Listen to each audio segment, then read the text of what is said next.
trying to work out how to do the novel structurally with the themes and the magical bits and pieces that I want, fleshing out the parts that I think are fun, replotting the story. I don't know anything. I'm just doing my best.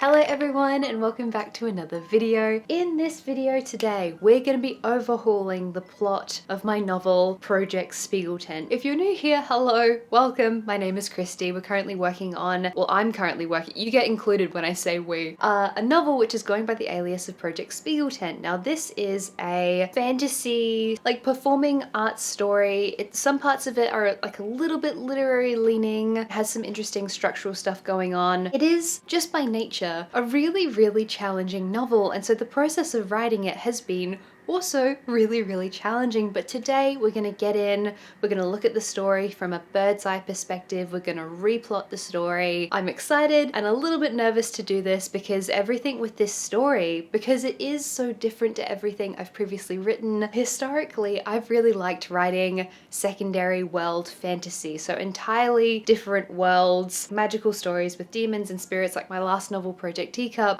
was very much that vibe. It was an entirely secondary world story. But Spigeletent has such a different voice. It's first person, it's basically an epistolary novel. Like there's a lot going on. There was a lot going on with Project Teacup, but with Project Spigeletent there's a lot of stuff going on that I'm kind of having to just find my way, slowly but surely finding my way. And so in this video today, we're going to be doing the very last step before I can get started on the prose of draft 2 of Spigeletent. Let's make some tea, and then we can head to my desk, and then we can chat about Spigeletent, and we can get started with this overhauling.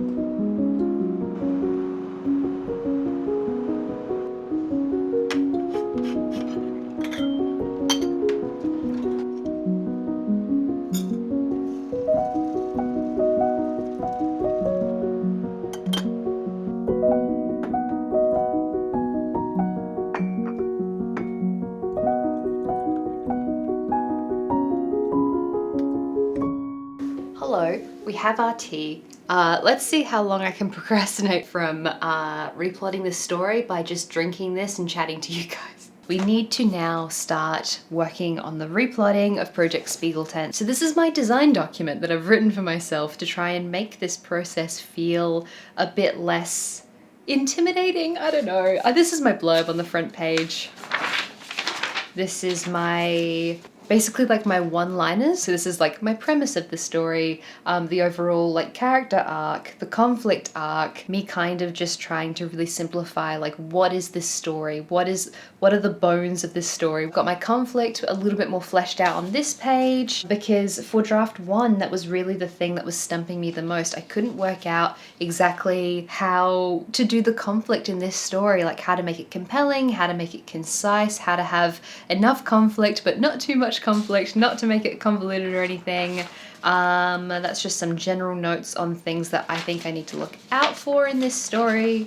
And then I have some notes on structure. And so I have my design document. So I'm now going to pull up Millernote. I'm going to replot this story. I'm going to make a really solid and decent plan, and I'm hoping that's just going to be the easiest way to get started on draft 2 of the story. I'm feeling good. I've just historically had a little bit of trouble with this story, and so I do think that making a really clear plan for draft 2 is going to help me a lot. And also conveniently, that brings us to the sponsor of this video, which is Millernote. And I love Millernote. I get so excited whenever they reach back out to me. I love using this program. It's honestly really vital to my writing process. So I'm going to spend the next hour or two refining the plot of this story, finalizing my research documents, just fiddling around with some of the most used boards that I have, and I'm going to show you my whole process for how I plot out a story. I'm going to start by showing you guys my main hub board. If you've watched a lot of my other videos, you will recognize this. This is my Project Spigeletent board where I have absolutely everything everything. I've spent so much time arranging these, brainstorming, plotting, doing everything. One of the key things I like about Milanote is that it gives me the ability to pop out to the library, to a cafe, and bring all of this visual planning with me. I used to use big notebooks and big boards to do all of my planning, and I found that it was really, really convoluted. The fact that this is so portable, dynamic, customizable, all of these things means that I can use Milanote exactly how I need to so that everything works perfectly for my brain. And the first thing I'm going to be doing today is just taking everything I've done and popping it into its own little board, because I want to start again in the same way I do with my novels and remake the keyboards that I'm going to be using today. So the main ones I'm going to be focusing on are my draft 2 mood board, my conflict board, my character arcs, my research board, which I'm going to go ahead and grab from draft 1. Unlike the other boards here, I don't really get much creatively from remaking this one entirely, so I'm just going to copy paste and dump that one back here. Also, the most important board that I'm going to be working on today, which is my plot board. So let's quickly update this blurb here. This is the main thing I kept from earlier, and then I can go in and start remaking my mood board. So one of my favorite things about Milanote is that there are hundreds of templates to choose from. It means that Milanote provides you a perfect jumping off point. If you have no idea where to begin with your story, you can just type in novel board, Milanote's going to work it out. It will give you a bunch of different options that you can use. So A, helps break down some of that cognitive load, and B, can be really, really good for helping you to brainstorm. However, today we're just going to be really simply chucking a bunch of pictures onto this board. So the mood board is honestly just a little bit of fun. It's not vital to this process, but it's joyful. So moving over to my conflict board. So I really am just making a very simple board here, which is going to break down the key conflict. There's 2 conflict layers in this story, so it's going to break it into 2. I'm kind of just retyping some of the things that I already had in that design document. So moving on from conflict, moving over to character arcs. We've got our main character on the far left here. We've got a number of other characters. Our antagonist is next to our main character, and then sort of moving down, well, one of our main antagonists. It's a little bit complex with this story. We've got a number of the key characters here, and so I'm just kind of dotting out the key parts of their character arcs. Now, obviously the character arcs, especially of the main character, is going to be a lot more complex than what I have here. This is kind of just a really high level look at the different character arcs. We're going to go into a little bit more detail when we get into the plotting of the story in a second. So moving along to the main board I wanted to show you today, which is my plotting board. So this board here is going to be the main one that I'm going to be referring back to. So essentially what I'm doing is I'm dot pointing the various different scenes in the story, and I'm using this opportunity to problem solve everything. This is a very laborious and time-consuming process. So we've got 13 chapters here. I'm referring back to the document that I showed you earlier, my little design document that I told you about, and I'm just problem solving all of the major arcs of the story. And what I found as I was doing this is basically I need to simplify a couple of things. I do have this tendency as a writer to want to put in everything, to want to include as much complexity as possible, and I've kind of just found that it's much better for me as a writer to begin simple and then make things more complex as I go along. One of the main things I learned from doing this process of plotting this today, I originally had this structure where I wanted things to be chopped up in a very certain way, and I found that that wasn't working, and so I kind of threw that idea in the bin and started again with this. But overall, I'm really, really happy with this plot. This is a bit more simple than the draft 1 plot, and I think I'm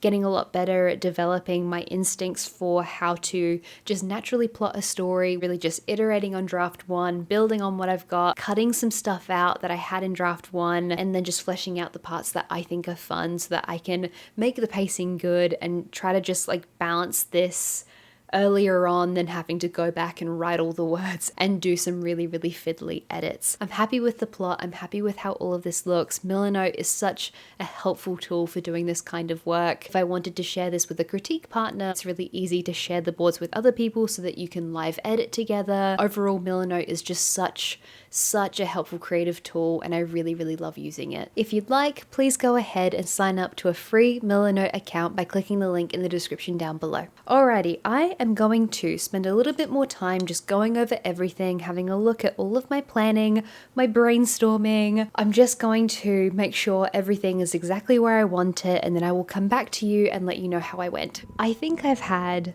a major plot breakthrough with the story. It's this kind of like kill your darlings thing. I have mentioned in previous vlogs with this story that I've been really enjoying using odd numbers to help structure some things to do with the story. And so obviously, as you saw, we had 13 chapters. I originally wanted the book to be split into 4 parts and to use 4 chapters per part. Thing is that where the story was falling, the natural rises and falls of action and conflict and character and all of these things, it just wasn't working. And I think that's one of the things that really stumped me in the first draft, is that I was trying to do this cool thing with structure, but I think just fundamentally at its bones it wasn't working. I think naturally just taking out that part of how I originally wanted to structure the novel and focusing on some other stuff, I've moved some stuff around, I've deleted some stuff. I think this is one of the key things you learn when you've written a novel enough times, because let's keep in mind, for those of you who haven't heard my process before,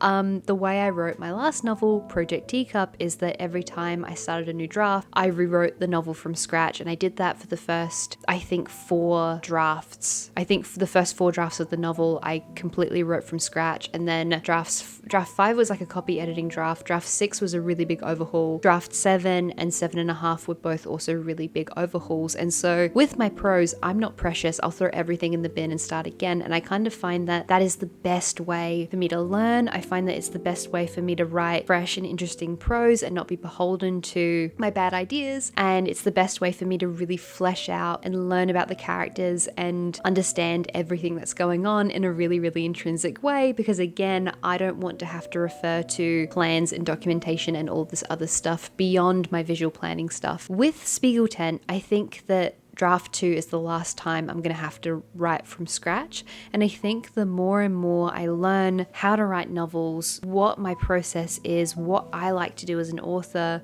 the less I'm going to have to rewrite novels from scratch. I think that's a process that I do in order to learn.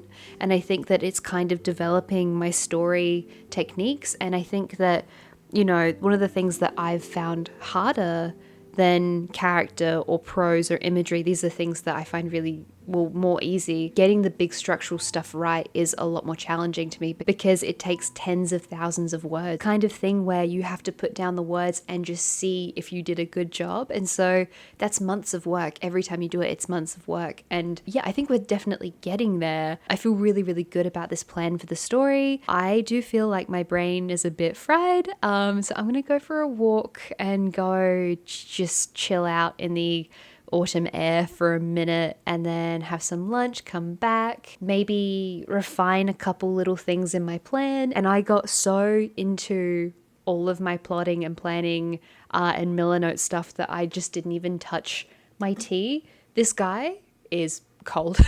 He's very cold. We can pop it in the fridge and turn it into iced tea, so that's totally fine. Hi, we're all home.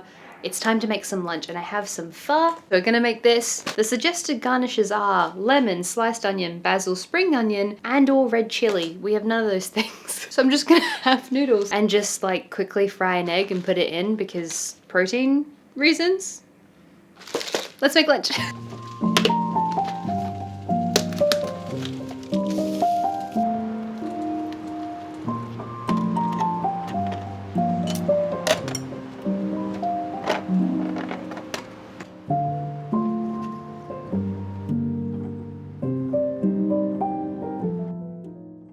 I managed to clear my head and to have a decent amount of brainstorming. I feel good about the story. I think as I'm eating, I'm just gonna pull back up Milanote and have a look and make sure that everything in my plan is good. I need my glasses. I think one of the really big breakthroughs I had while plotting earlier is again just around simplifying certain things, and I think that this is honestly, it's really rewarding, because this is a kind of learning that I've gained from the copious number of drafts that I did on Project Teacup and even the first draft of Spigeletent. I feel like I've learned so much in the last year, the last couple of years, and it is really rewarding that I've been able to, between drafts 1 and 2, look really critically at the story and go, that's too convoluted, take it out. That's too much, change this, the flow of this isn't right, because this is something that I wouldn't have known to do 2 years ago. Like with Project Teacup, the previous novel, which took so many drafts, like I had this really, really ambitious concept for a story, but I didn't know how to write Project Teacup when I started writing. You know, it was 2020 when I came up with that idea. I was 24. Right after the first novel that I wrote failed terribly through the querying process, and I had to pick myself back up and start a new novel. And for Project Teacup, I picked a concept and an idea that was probably, arguably, too big for my skill set at the time. But the thing is that I learned and I grew and I developed the tools and the abilities that I needed to write that story. It just took me 7 or 8 drafts to get there. These rice noodles are falling apart. I've left them way too long. So all of that is really, really rewarding because I can see that growth in me as a writer, and I kind of feel like, again, this might be so silly because I remember last year I said, oh, I think I'll be able to bang out spigeletent really, really quickly because the voice is a young female voice in the first person. And meanwhile, the voice hasn't been difficult to find for spigeletent, but trying to work out how to do the novel structurally with the themes that I want and the magical bits and pieces that I want and balancing all of that with the conflict, that's what's been really, really difficult with spigeletent. But yeah, I'm going to finish eating my food. I'm going to have a look at this plan. And also with this plan as well, really all I want to be super duper concrete here is kind of just the beginning of the story. With this particular plot and the breakdown of all the scenes and everything I've done, this is something that I'm going to be quite fluid with, and I'll rearrange stuff. This will be a living, breathing document for me. I'll keep rearranging it. I'll move stuff around. It's kind of the thing that I need to use to see the kind of bird's eye view of the story, because I can go, okay, character did this here, this is where that part of the character arc ramped up, this is where this happened, foreshadowing here, and I can just put in all those notes for myself. I think if I can just spend a little bit of time reading through everything I've done so far, maybe I'll head over to my computer and start doing a tiny bit of draft 2. That'd be really exciting. That'd be such an achievement to do a little bit of that today.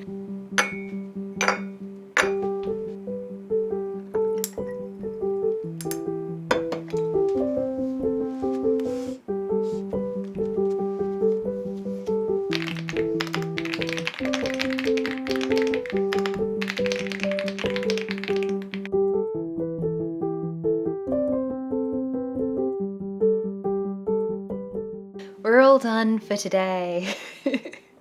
We've written the first 500 words of draft 2 of Project Spigeletent, which is really, really good. And my work day is done. It's done for today. It's been a really productive day. It's been a really, really good day. And one of the kind of intangible things about, I feel like my camera's falling, sorry. And one of the really intangible things about this process is like how much gestation time you need on a story, how much waiting time you need, how much perspective you need. Spigeletent has been such a fascinating story because I think for such a long time I was kind of waiting to have all of the tools that I needed. I was waiting to have enough research, or I was waiting to have a bit more of a concept of what to do. But I think with Spigeletent specifically, it's really just been a story that I've had to go out of my way to unearth. And I think again because I'm very much writing outside of my comfort zone, because the story is partially set in the real world. With every project I do, I want to challenge myself and I want to do something new and I want to learn something. And one of the things that I've learned is that I do think I prefer, as I've mentioned already, secondary world fantasy. The next novel, Project Teacup, Project Spigeletent, Project doesn't have a name yet, which I'm hoping to start not unsoon. Basically as soon as Spigeletent is done, I'd like to jump into that project. That one is the type of more high concept fantasy story that I think is a little bit more me, but I'm glad I'm doing Spigeletent. I'm glad I'm pushing myself creatively to do this story. I think I did use this analogy in a previous video, so if you've heard it before, I'm sorry, but Spigeletent has very much felt like trying to do a backflip onto a very small platform in the dark and I can't see where the platform is, and also I don't know how to do a backflip. That's what it feels like to do this story. It's like I don't know how many character arcs I actually need. I don't know anything. I'm just doing my best. And so I really do appreciate that you guys come along for this journey, because I'm very much working this out as I go. And that's about it. Thank you guys so very much for watching this video. And also a massive thank you to everyone over on Patreon for supporting my videos, because without the beautiful people over on Patreon, I would not be able to make these. Over on Patreon, we have a whole bunch of bonus content, bonus videos. I just uploaded a hour-long real-time edit with me video where I edited a few snippets of my patrons writing and I showed the real-time process of doing that. Book club, Discord server, I post writing updates. So if you'd like to check out Patreon, there is a link in the description down below. Take care everyone, and I will see you next time. Bye bye.